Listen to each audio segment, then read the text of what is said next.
afternoon, my lovelies. Corned beef hash. Now, I've made this before,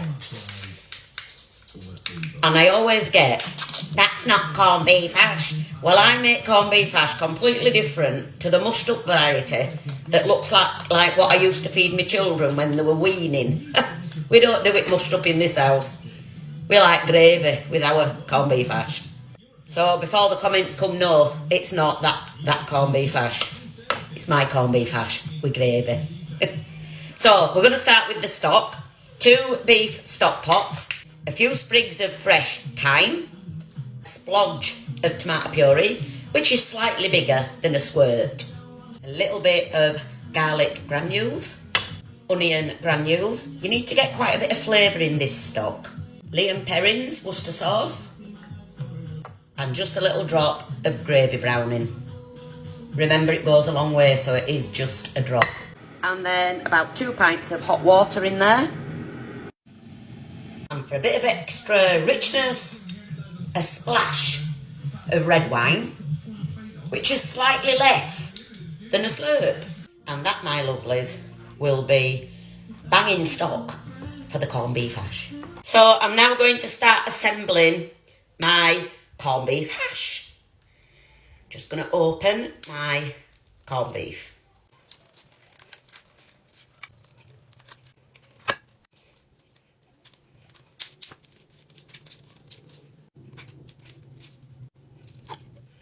Chop your corned beef up into chunks. Now, we like a lot of corned beef in ours. And this will serve at least 4, 5, maybe 6 portions.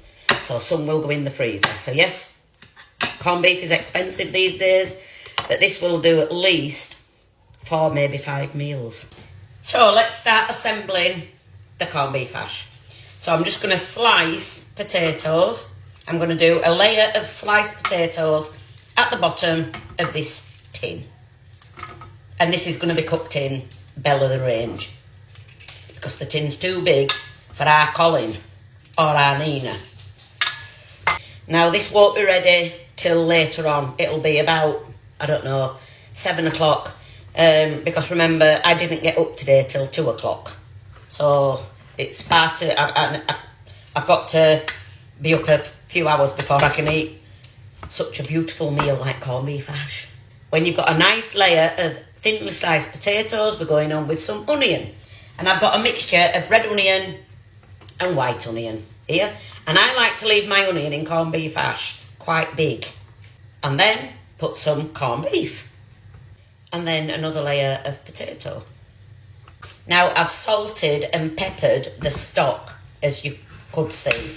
So I don't salt as I'm going along here, because the stock has got enough salt and pepper and flavourings in.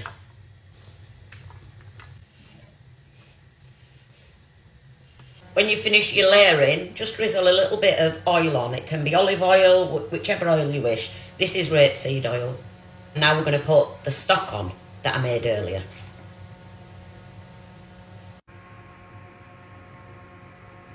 And now tightly tin foil it.